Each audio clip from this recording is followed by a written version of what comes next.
entrepreneurs and professionals of Tampa Bay.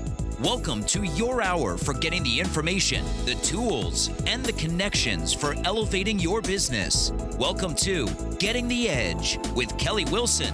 And here's your host, Kelly Wilson. Hi, good afternoon. Welcome to Getting the Edge. I'm your host, Kelly Wilson. Thank you so much for joining us today. Really excited. I love being here, shooting and filming our Getting the Edge. Just a great opportunity to feature and highlight great business owners and leaders in the Tampa Bay community. And it's a great opportunity to highlight and promote them, but it's also a great opportunity to really get to know them and to put a personal story behind their mission. I am such a firm believer that we can learn so much from each other's journey, and I have had the great pleasure from interviewing via magazines and through the shows so many great individuals that it wasn't fair for me to just be the only one to learn all this. I wanted to be able to provide the platforms to share it. So Getting the Edge, again, is just a great opportunity to highlight these great individuals and to really share their story. So Edge Business Magazine, if you have not already, please subscribe. Go to edgebusinessmagazine.com and check out the latest issue of Edge Business Magazine. We're really excited. The latest issue is featuring Dr. Louis Crespo. So make sure you learn all about Dr. Crespo's journey, and that's really what the stories are all about. We also have a great article from Michael Corbo, who is the Executive Vice President of Mitsubishi Electric. He wrote a great article on being an American in a non-American company. So a great article. Dean Lima Yim from the Muma College of Business is also one of our contributing writers. So again, very much a collaborative effort. Check it out, please. So really excited to be here today. Thank you so much for joining us. I'm joined with Greg Celestan. Thank you for being here. And we were just kind of talking about some of the serendipities and just mutual friends, and it's really great to have you here today and to find out even more about you and what drives you. I think it's so inspirational to so many of us, again, so many great people, and you being one of those, and just your stories of what made you do what you do. As I'm able to interview like, again, including yourself, these great people, it's like pieces of a puzzle coming together as you talk about your life and you making a decision to do this, you make a decision to do that, and these opportunities that arise, and it's literally like pieces of a puzzle that come together to ultimately put you where you are today. So thank you. Oh, my pleasure. Thank you for being here with us. You know, we're going to talk about your military career a little bit, and kind of I want to get to know where you grew up, and again, just all about you. But tell us about your organization, Celestar. Yes. Did I say that correctly? Oh, close. Celestar. Celestar, okay. That's okay. You're on the right track. Thank you. My company primarily is a consulting business. What we do is we do high-level staffing, we do project management, we do consulting for primarily federal agencies, because most of the work we do, our employees have to have security clearances. Right. And most of them are ex-military or come from the government spaces. So we do a lot of the work behind the scenes for government agencies that frees up government employees and people in uniform to do other things. So again, it's very interesting work. Most of my employees are actually stationed around the world right now in different countries. But I always tell people it's not as sexy as you think. You know, my joke always was we do a lot of work supporting intelligence agencies. Okay. And I ask people if you've ever seen the show 24, and they go, yes. I go, it's nothing like that. Oh, really? Oh, what a disappointment. No, I'm kidding. No, it's interesting. So what are, from your experience in the military, do you just say, this could all be done much more efficiently? Right. The training, the intelligence piece of it, the information technology. Is that how why we're kind of started? Well, I think like most entrepreneurs, we always think we can do it better. Right, that's always the thing. And I was actually retiring from the military. It was 2003, 2004. So 9/11 had happened. There had been an explosion of, no pun intended, but of just services and requirements for services. I probably shouldn't have said that. No, I'm kidding. It's okay. And so I was still in uniform, and I saw that the government was starting to outsource a lot of this consulting work, and they were hiring people, and there was a great demand for it. And again, I had always wanted to start my own business, and I thought, well, this is a great opportunity. How difficult could it be? Again, typical entrepreneur. I didn't know exactly. Right. It's good to be naive sometimes. It is. It's so good. You just don't know what, Absolutely. It's what's good. coming. I couldn't have said that better. Okay. But that was really the genesis for it. And so I started the company. I was employee number one, and I jumped off that cliff and began in 2004.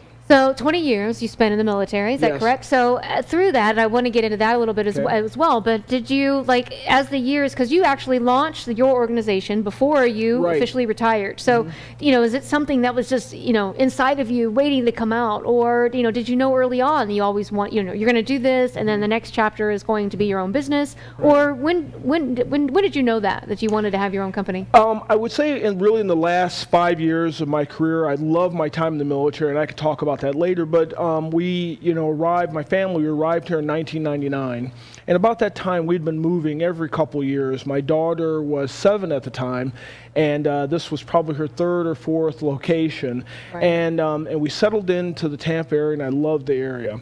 And in 2000, I started taking business classes because I did have an interest in it. I just didn't know quite what I wanted to do at the time.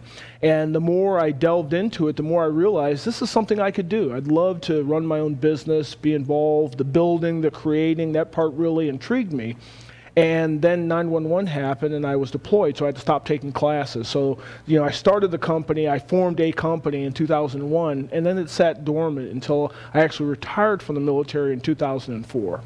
But it was something that I had a concept and an idea, and I really didn't formulate the idea of what I was going to do until right before I retired. But you knew you were going to do something. I knew I was going to do something. I knew I was going to, you know, I wanted to run my own business, and I wanted that opportunity to create. Not that I didn't enjoy the military. The military, I thought, gave me the tools I needed, management, expertise, the ability to take beatings, you know, or risk, you know, assess risk and take chances.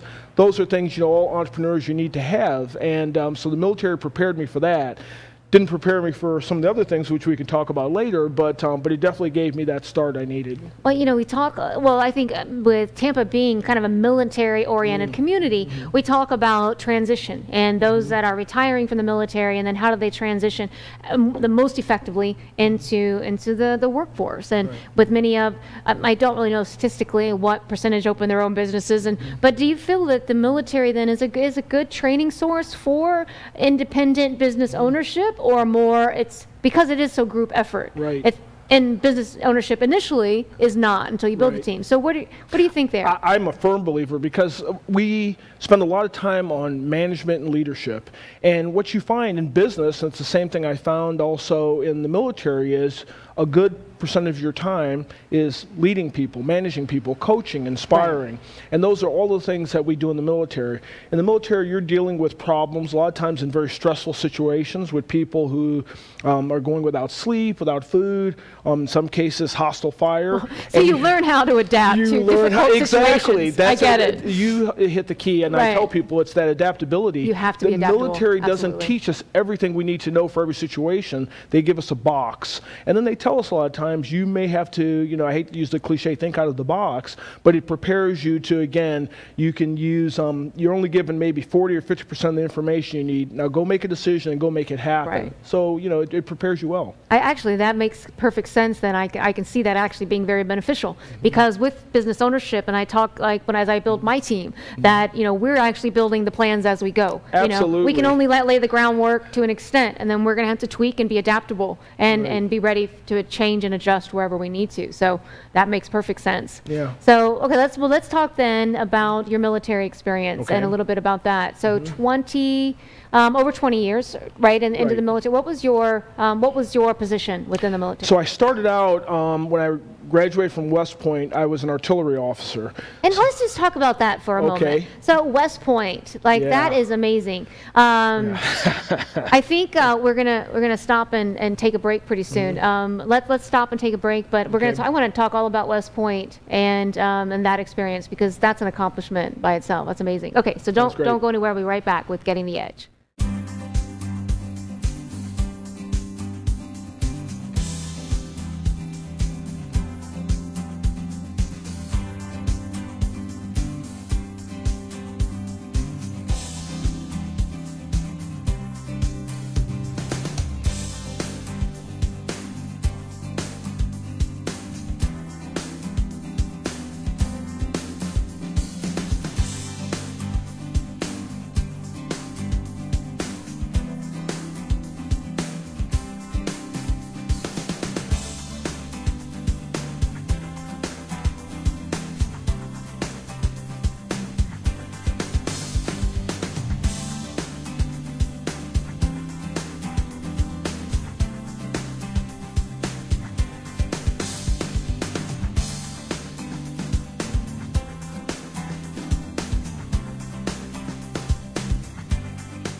Hi, I'm Jerry from Hot Locks Hair Salon. We are conveniently located at 13414 US Highway 19 in Hudson. I've been a local hairstylist in our community for the last 34 years, 7 of which I was an educator. Our passion is the artistry of hair, and Hot Locks is here to help you achieve your perfect image. You can call us at 727-514-9978.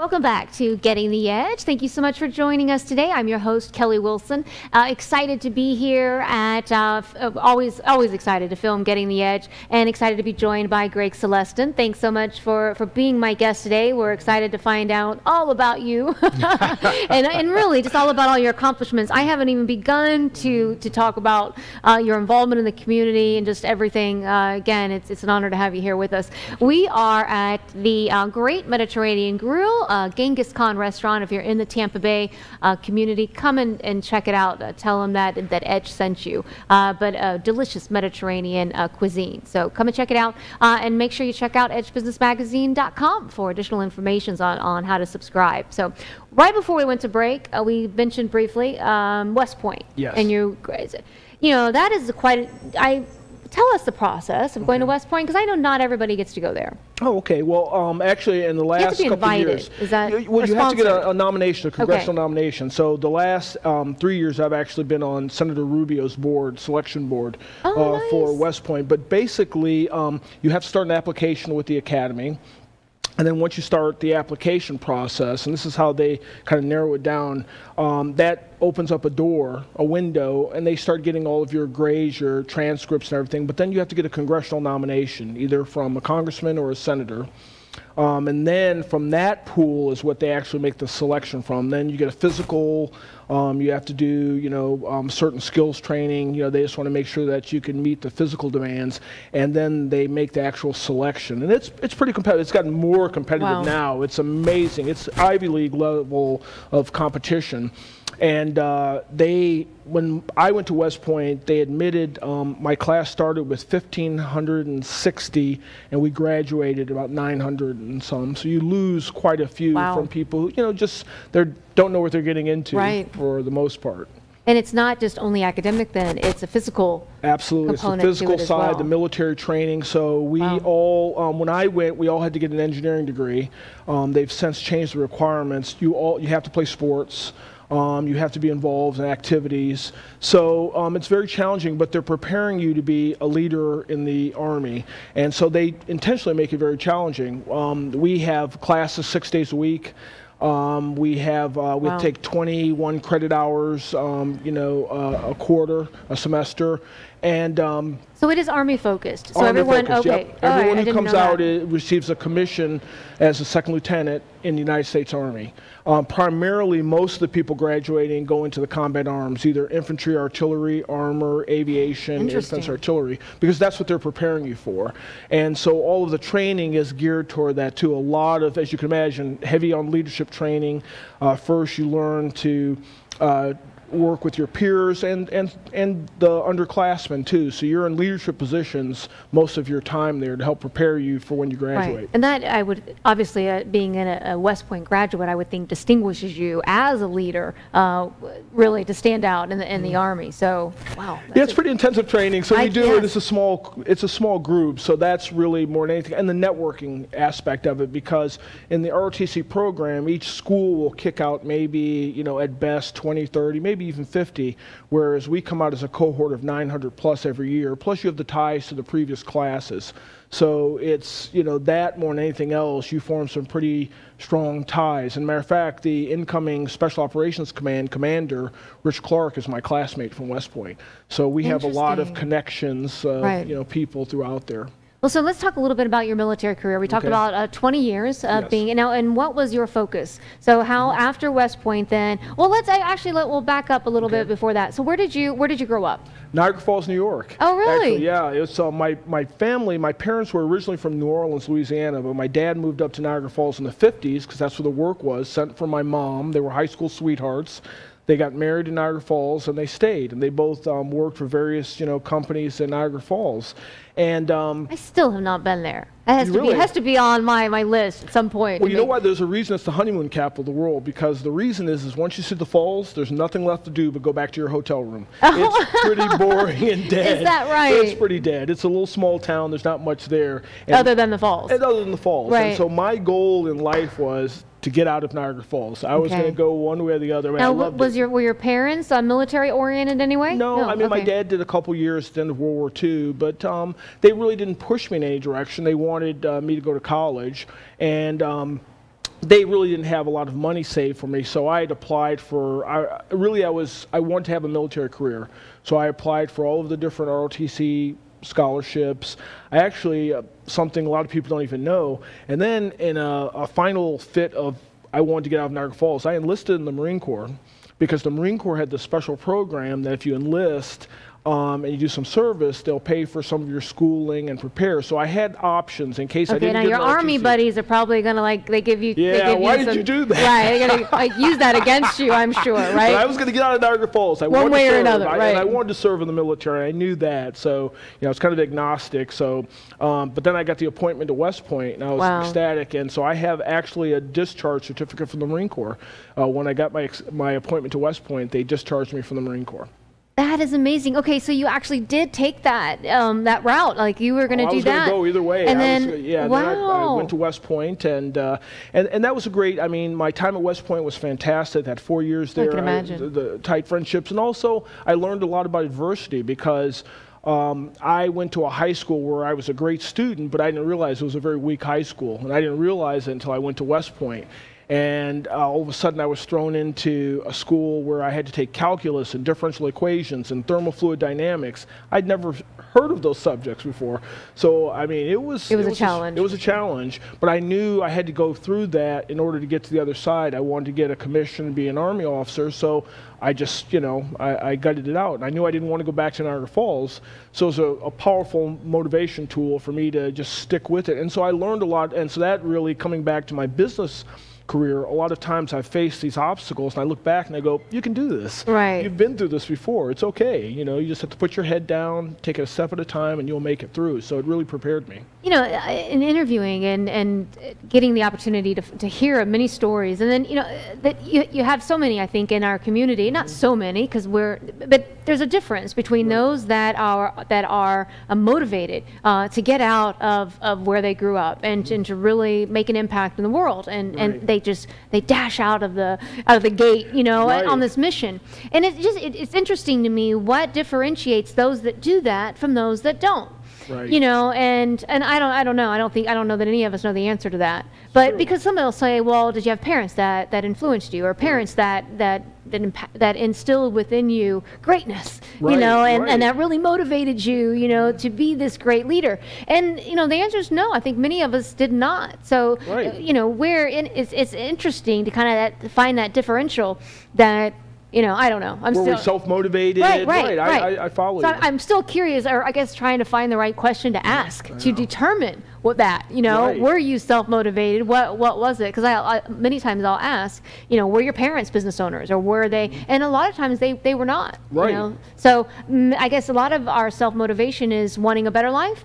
And I think that's it. And wanting to make our parents proud of maybe what they couldn't have done themselves, but what we then had the tools to accomplish. And they didn't want me to work at the factory. They were clear on that. They said, there's a better life for you. We're doing this so you don't have to. And I was pretty clear on that. I wanted to, move on and get out. I think our parents say that to us, and then we say that to our children. Absolutely. We did this so that you can do this. Right. It's always about kind of passing a baton so that they can achieve even more greatness. Absolutely. But no, that's amazing. Okay, so military, West Point, and then that takes you where? So my first assignment, I spent my first 5 years in the Army in Germany, in West Germany, on the border. At the time, the border between West and East Germany, as an artillery officer. And I loved it. I loved being with troops. I loved the challenge of it, being out, deployed all the time. And so after a few years in the military, we're allowed to pick a secondary career field. And so I was very fascinated. I took Russian at West Point, so I chose to become a Russian foreign area officer. Okay. I was really interested in military history. So this program the Army has, they sent me to language school for a year, so I studied Russian. Then I went to the University of Washington for graduate school and got a degree in international affairs with a certificate in Russian. And then I went overseas for immersion and work, and so I spent time in the former Soviet Union. So I traveled around. I spent a lot of time. I spent a number of months working out at the embassy in Minsk, Belarus. Interesting story. I was there living in this apartment, and the Belarusians, they found out I was an American. Of course, I stood out, and I always would go, "How did you know I was American? Was it my accent? Did I mispronounce my Russian?" And they said there was a famous American. We have to show you his apartment. I go, "Really? I don't know of any Americans who live there." They go, "It's a famous American." So they pointed up to this apartment building. I said, "That's where Lee Harvey Oswald lived." I said, "He's not really a famous American." Oh my goodness! But his wife was Belarusian. And he lived in Minsk for a period of time before he came back to the States. Oh, interesting. I didn't know that either. Yeah, but, I didn't know that. But they were very proud to tell me about that fact that another American had lived in Minsk, Belarus. So so I spent that time doing that. So my career, I bounced back and forth between being an artillery officer and being a Russian Central Asia specialist, and that's really what got me here to Tampa, because I was assigned to U.S. Central Command in 1999 as a Russian Central Asia specialist. So what does that mean exactly? Russian, Central Asian. So all of the STAN countries, Uzbekistan, Tajikistan, Afghanistan.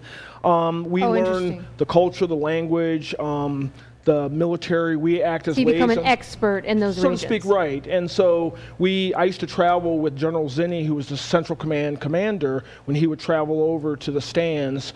And, the stands? Yeah, we call it the stands, all of the different stand countries. And I would, act as an advisor. I would go over there on my own to prepare for trips, and we would act kind of as a liaison with their military, because you had a different cultural difference. Right. And so we became experts on the culture of different areas. And so that was my area of Russia and Central Asia, so I spent a lot of time going back and forth. Well, I think that's, and I think I just mentioned earlier too about the article that we wrote or have in the new issue of Edge, talking about cultural differences on a global team. It's huge. Anytime you're in, because that can, whether you work globally or locally, you can have multiple cultures represented even on a local level. Because we're all from somewhere. So it's interesting. So I totally get that. I think that's great that you always have to have someone that can educate you on, especially if you have dealings. Because we look at risk differently, how we look at a problem set is totally different, and it leads to a lot of misunderstanding. Sometimes minor things, if you just knew a little bit more about the culture, it would diffuse it. Well, I think we would think differently even on some minor things, and so I can only imagine on some of the more extreme, that knowing that differential. Military things in particular. Right, so absolutely. It was very critical that we were able to diffuse things before they became major issues. Wow. So that's really interesting. So, okay. So then how do you get from there? So then, you said the military then brought you to the Tampa area. The military brought me here. So how many years abroad then were you? I spent 5 years in Germany the first time. Out of the 20-year career, were you? Probably 7 years assigned overseas, and then another probably 3 or 4 years of travel back and forth. Wow. So I spent a lot of time traveling. When I was here at Tampa, I traveled throughout the Middle East, spent a lot of time in Saudi Arabia, Kuwait, Bahrain, Africa, Kenya.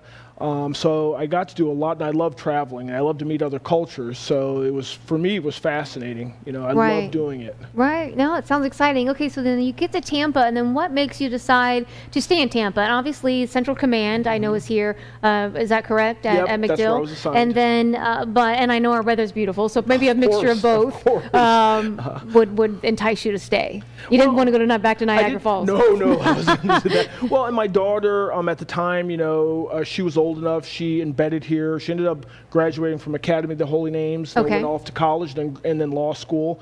She loved it here.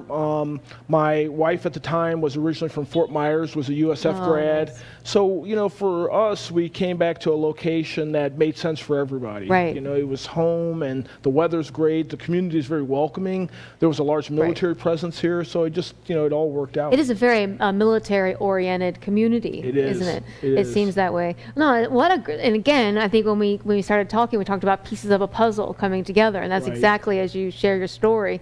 And then, you know, what that is, the puzzle's coming together. So, okay, so how many years now have you been in the Tampa now with your own business? I started the business in 04, so this will be our 15th year coming up of business. 15, okay, Celestar. Yeah, Celestar. Celestar. Yeah. I'm working on that. That's okay. That's okay. No, okay, so that's really exciting. And you've really exceeded, I think, probably even your own expectations of the growth that the company has experienced. So I want to talk all on that, and then kind of really talk about your community involvement here. And you're involved in a little bit of this and a little bit of that, and really a little bit of everything. So I want to talk about that too, and then really get to know some deep questions, so maybe where you can kind of enlighten our viewers on your journey and kind of where you've gotten to where you are today. So don't go anywhere. We'll be right back with Getting the Edge. And in the meantime, you have a little bit of a break. Check out edgebusinessmagazine.com. We'll be right back.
Hi, I'm Jerry from Hot Locks Hair Salon. We are conveniently located at 13414 US Highway 19 in Hudson.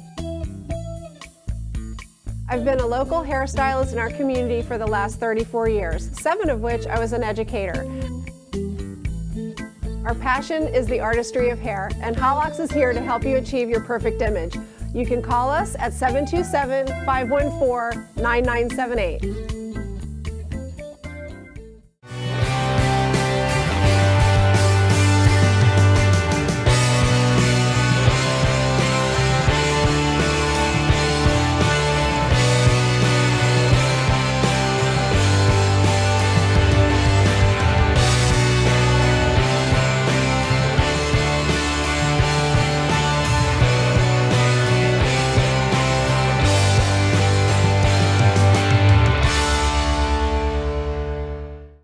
Welcome back to Getting the Edge. Thank you so much for joining us today. I'm your host, Kelly Wilson. I'm really excited to be here today with Greg Celestan and learning all about Celestar.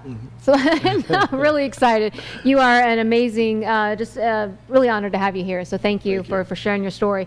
Again, I wanted to just mention briefly, make sure you check out and subscribe to the newest issue of Edge Business Magazine. The new issue features Dr. Louis Crespo. Definitely check out, again, Edge is all about sharing the stories of great leaders in our community, and with Edge, it's not only business, it's personal. So check it out, and we're looking for advertisers to be featured in our commercials. So please reach out. I know you'd love to see yourself in those commercials that while you wait for our show to come back on. So reach out to us, info@edgebusinessmagazine.com. So if you've missed any part of the show thus far, make sure you hit rewind and go back to the beginning and learn all about Greg and your accomplishments. And just from where you've, again, pieces of the puzzle kind of coming together, but from Niagara Falls now, from early in your early years now to being here today, just congratulations on all of the accomplishments. Would love to talk about just your involvement in the community and just some of your recognition and your accomplishments with your organization. So you were named Inc., one of the fastest 500 by Inc. magazine, but one of the 500 fastest growing private companies in America in 2009. Yes. Yeah, in America, not Tampa, not Florida, in America. So congratulations on that. That's amazing. And so Tampa Bay Business Journal has also featured you as the fastest 50 list of the 50 fastest growing companies in Tampa Bay in 2009, 2010, and 2011. Yes. So that's an amazing accomplishment. And so let's talk a little bit about the Ernst Young Entrepreneur of the Year, Florida. Now, I know you were a recipient of that in 2010, but since then you've also been on the board and a part of that. So, so tell us a little bit about that and how that works. So I was awarded in 2010 in the services category, which is amazing, and it's an unbelievable program. And then they asked me a year later to come back and be a judge. They asked for, past winners. And that's really where my education started. One of the other judges I sat with was Mindy Grossman, who then was the CEO of Home Shopping Tour. Right. And what a great experience. Now, you mentioned being able, I think you were on the judge, or you're a part of enlisting for West Point now as well, right? Yes, so, yes. Here you are, when you think about you, anyway, just you being able now then to decide after you then achieving these accomplishments yourself, and now you being a part of in determining who else will be awarded or accepted. Right. That must be a great well, feeling. It gives you a lot of insight too. I mean, like being a judge for Ernst Young, I get to see the stories of other businesses, and so I've actually learned a lot because as an entrepreneur, you kind of operate sometimes in a vacuum, and you face these problems. You lay awake at night. My joke is every night I sleep like a baby, curled in the fetal position, crying myself to sleep, and that's how it is being an entrepreneur. So you think you're all alone, and then being a judge, which is another reason we're here to make so everybody realizes they are not. We all struggle, And now as a judge, I get to see 50, 60 applicants, and you hear their stories, and you go, wow, it's not a straight line, or they face some of the obstacles that I faced, and they overcame. So I was a judge for 3 years for Florida, and then they asked me to be a national judge. So the last 3 years, I've been a national judge for the national program. And so what we do for the national program is each state or region, you have the regional winners, and then they get put into a pool for the national competition. And they'll have winners in each category, technology, services, and then they pick an overall national winner that is the Ernst Young United States winner that goes to the world competition. Some of the past winners for the United States have been LinkedIn, Dell, Chobani. So really, unbelievable companies, and we get to see all of these companies and their stories and backgrounds. So it's been unbelievable. And that, that must be amazing as well, just to meet all these great minds. I get to meet them too. I met Michael Dell, at the when we have the actual competition and the award ceremony in California every year. So it's been great. Yeah, I've read, a lot of the great books, between the CEOs of, just of all these amazing organizations. So yeah, getting to kind of experience and just, I can only imagine what their story's like as far as. But same problems. It's so fascinating. The same things that keep us up at night. The level and the scale is different, but personnel issues. Getting the right management team. Do they have enough capital to grow? All the problems that all entrepreneurs deal with. And a lot of times they see a new computer or they see a new LinkedIn launch, but you have no idea what went into put this together. The decade typically prior to that, prior to seeing that product. So, well, that's amazing. You being able to be a part of that. So congratulations on that as well. And so you are a board member for the Bank of Tampa. Is that correct? That's correct. Vice chairman of the Tampa General Hospital Foundation Board.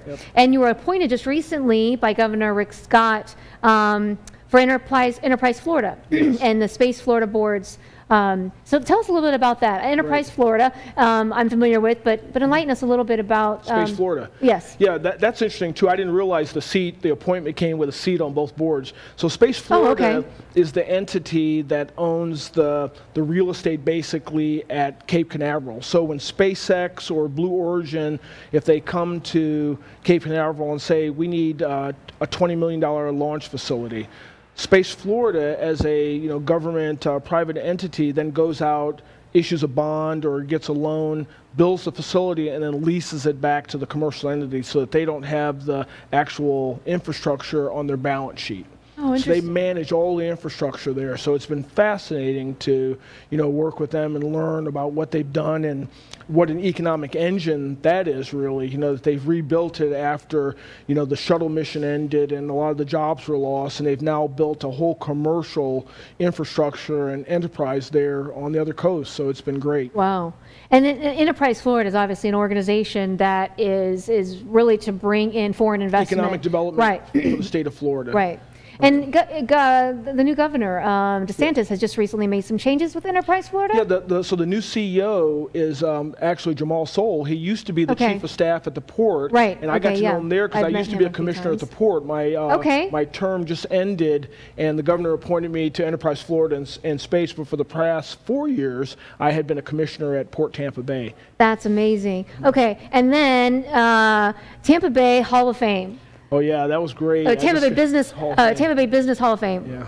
Okay, what is that exactly? It sounds amazing. Yeah, that's an unbelievable group of people. So every year they have some inductees. I still don't think I should have been part of it because the class I was in. I can kind of confirm that. I don't think so. Bob Dukowski, who's the CEO of Tech Data, was inaugurated when I was in my class. Also Pepin of the Pepin distributors. So I kind of felt that I really didn't belong in that group. But yeah, every year they induct 3 or 4 business leaders into the Tampa Bay Business Hall of Fame, and you just happened to be one of them just a couple years ago. Yeah, I still they make mistakes, so it's okay. I think that's amazing. That's amazing. Okay, well we're gonna learn we're not done yet. Okay. We're gonna learn even more. So don't go away. We'll be right back.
Hi, I'm Jerry from Hot Locks Hair Salon. We are conveniently located at 13414 US Highway 19 in Hudson.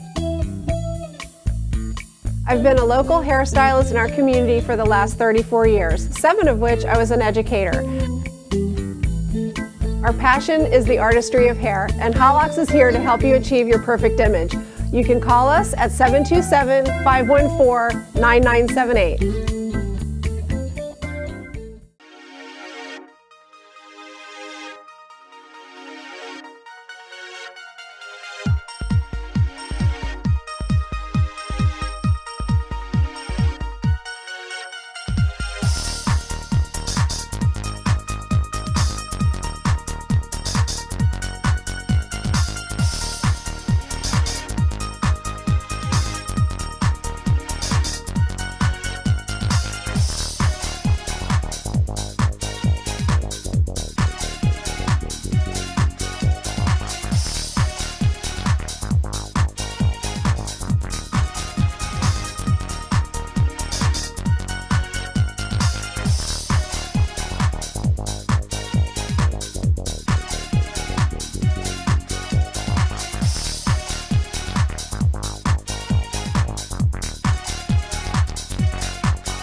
Welcome back to Getting the Edge. Thank you so much for being with us today. I'm your host, Kelly Wilson, and really enjoying a conversation today with Greg Celestan and learning all about Celestar and just all of your accomplishments in West Point, and just, you're amazing. I mean, just with all of your accomplishments. And we just left the break and we talked about you being elected to the Business Hall of Fame for Tampa Bay. I mean, I think that just sums it all up. And you can deny it all you want, but I think that, I mean, obviously the community feels the way, you know, kind of picks up on the same thing. I mean, just you know, again, congratulations on all of your success, and you've come a long way since Niagara Falls. Yes. And wow, just, again, I think you're a great inspiration for the community, which is one of the reasons, you know, we wanted to have you on the show. I think you can be because, you know, like we talk about, and I like being real and just original and raw with it, and everybody is on the show, but it's not not being an entrepreneur and having your own business is not an easy, and laying in bed at night in the fetal position like you joked about earlier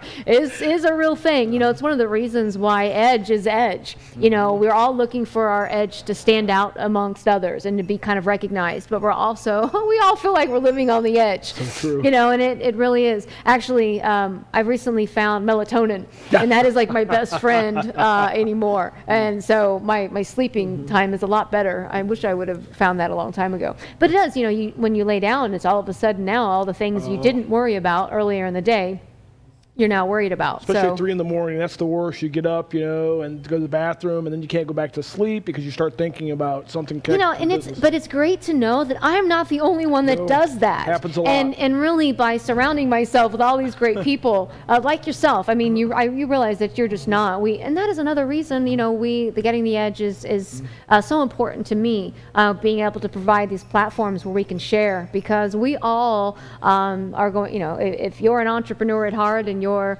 really living towards building a dream, then you are experiencing, and it's normal. So it's great. It's great to be able to share that. So we talked about you growing up, and we talked a little because I asked if your parents were military kind of oriented, or if they inspired you. You know, were you inspired to dream as a child? And I know with my background, I was not. You know, I mean, you were taught to have a job. You have a job. I mean, and I guess, you know, it's especially maybe for women. I mean, you were looked out as, you know, you're going to support your family, and your job isn't necessarily as important as who you will someday marry. That's true. So anyway, times that, you know, we've evolved a lot, I think, in society. But so with that, as far as dreaming, you know, were you encouraged to dream as a child? You know, I was. Were you always a dreamer? I was, and my parents, you know, one of the, you know, Amy and George, you know, one of the things that I love that they made sure is that they inspired us to read.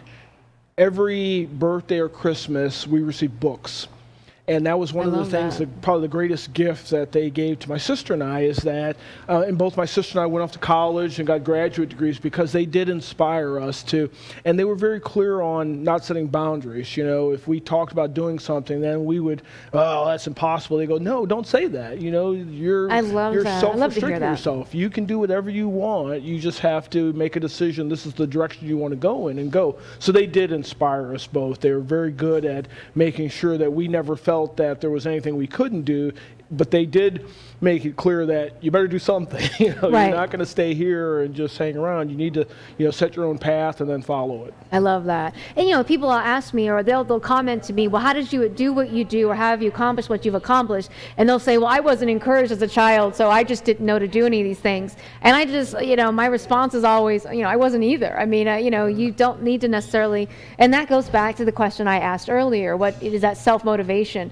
maybe what differentiates us. So that's great. And it does sound like you came from a great family and environment. Yeah. So when you talk about all of your great experience and the things that you've learned, if you could go back in time and give the young Greg advice, let's just say 30 years ago, what advice might that be? I would tell myself really to dream bigger. You know, I think even times fear restricted me from doing some things in my military career or taking chances. And I think I would tell myself, don't be afraid. You know, the path not taken. You know, and so even now, sometimes people go, oh, you know, it's amazing you started your own business. I go, no, I could have done more. You know, but aren't we just that hard on ourselves? We are, right? We really are. Right. So every mistake we criticize, and we break apart, and we go, we shouldn't have done that, as opposed to being. And I tried to instill that in my daughter. You know, when she was making a decision to go to law school, I told her, just do it. You know, the funny thing is, she graduated, and she failed the bar for the first time she took it.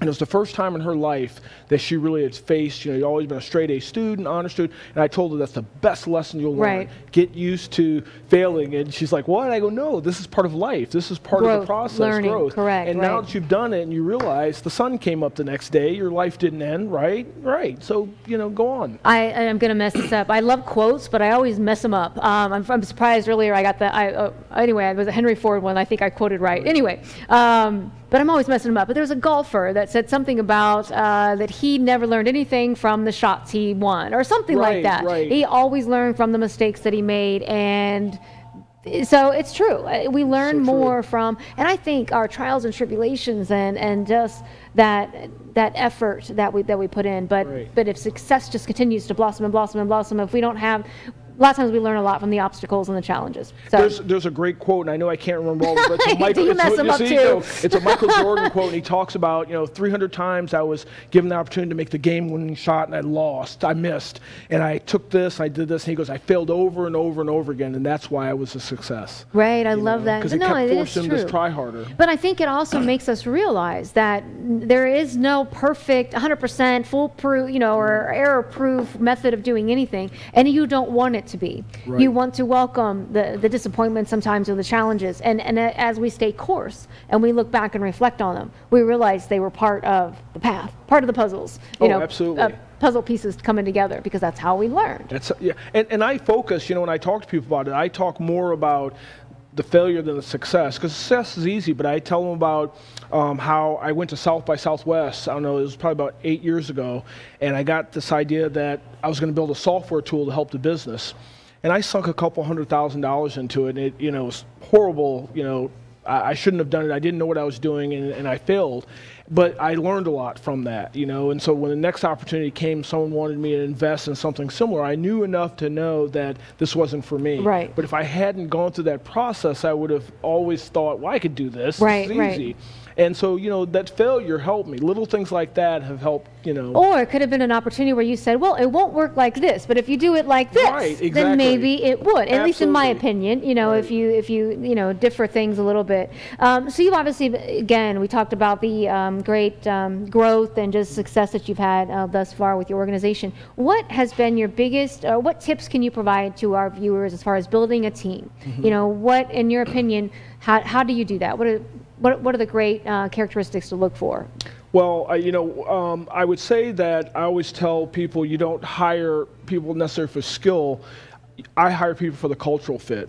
I've been very fortunate that the two people who are my right and left hand, so to speak, my chief operating officer and my chief strategy officer. One, Lori Larson, she was an Army captain. She was my employee number 6 back in 2005 and grew with me throughout, you know, and stayed with me and has been unbelievable. My chief operating officer, I think he was employee number 12 in 2006. I knew him in the military, but they were great cultural fits. We don't always agree. Matter of fact, Lori and I, you know, we spend a lot of time, she runs my sales and business team.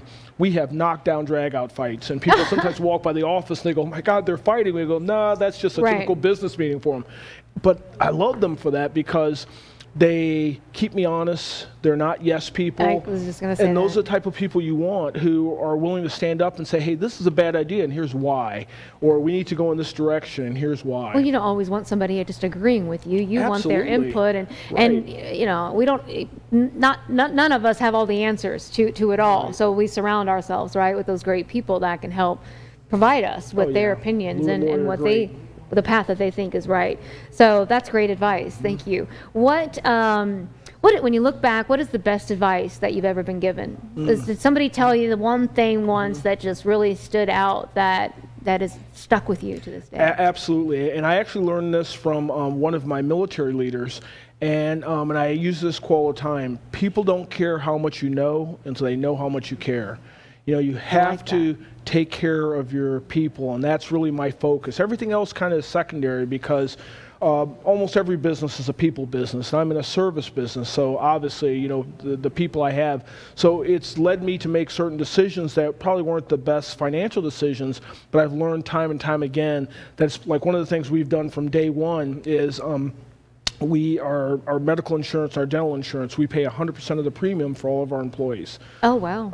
And it's been great because it's been a great retention tool. Or certain things we've done for employees. I've had employees who have left to take, you know, better jobs and they've come back, or left to be a government employee and come back, or employees who left 10 years ago and still referring people to our company. And what they'll say is, you treated me so well. I remember even going out the door, sometimes it didn't work out right, we try to treat them well. Well, let me ask, that kind of falls into one of the other questions that I ask, and it's really, as an organization gets larger, you know, how do you instill those same values as you begin to get large? Because a lot of times it's harder to have those touch points and to instill the same values that you initially started with. Any tips on that? My chief operating officer, Lou Jolly, is great. So every person we onboard, we take them through a session, and he has about a 1-hour block, and that's one of the things he talks about is our culture. And culture, that's a great word for it. You know, he makes sure they understand that. And we tell people, we have jokes around the office, but, you know, my advice to my leadership team is, as long as it's not illegal, immoral, unethical, do it for the client. Right. Do it, but just make sure you stay inside the bound, you know. And the other joke I tell them, as long as you don't kill anybody or lose $1 million, you know, I want you to be empowered. Go out and make decisions. Do what's right for the client. Do what's right for our team members, our employees, and you'll never, you know, get any, you know, grief from me for that. Do what's right. And so people feel empowered. You know, it's that culture, and that's the culture we want to instill in people. And usually the people who didn't work out were people who didn't fit in that culture. They couldn't make decisions, or worse for me, a greater sin, they treated people poorly. I have very little tolerance for that. Absolutely, I agree. That's great. And I think, you know, empowering people makes them feel, like you said, like they're a part of something, like, and that they matter within the organization. It sounds like, you know, you've taken, again, everything that you've learned and kind of instilled it into the organization. So I'm liking you more and more as we get to know you even better. I think it's great. I'm excited for all the success you've had. Well, thank you. Okay, so toughest lesson learned. Like, so is there any lesson that has just been the hardest for you to kind of accept, maybe, that has taken you the longest? It's when people don't work out, or when a project doesn't work out, that you have to let people go. That's been the hardest thing, and I still struggle with that. And I guess I never want to, you know, have to fire or let people go lightly. But you know, we had a project overseas, and it wasn't going well, and the client didn't want to tell us that they didn't have the funding.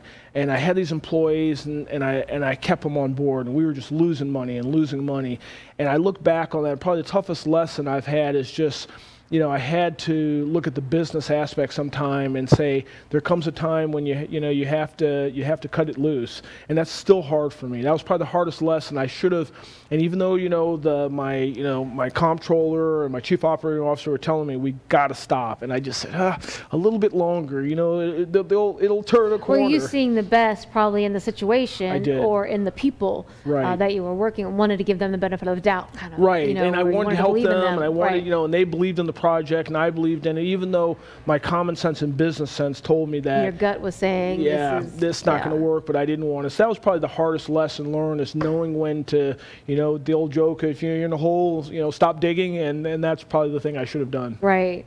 What might people be surprised to know about you?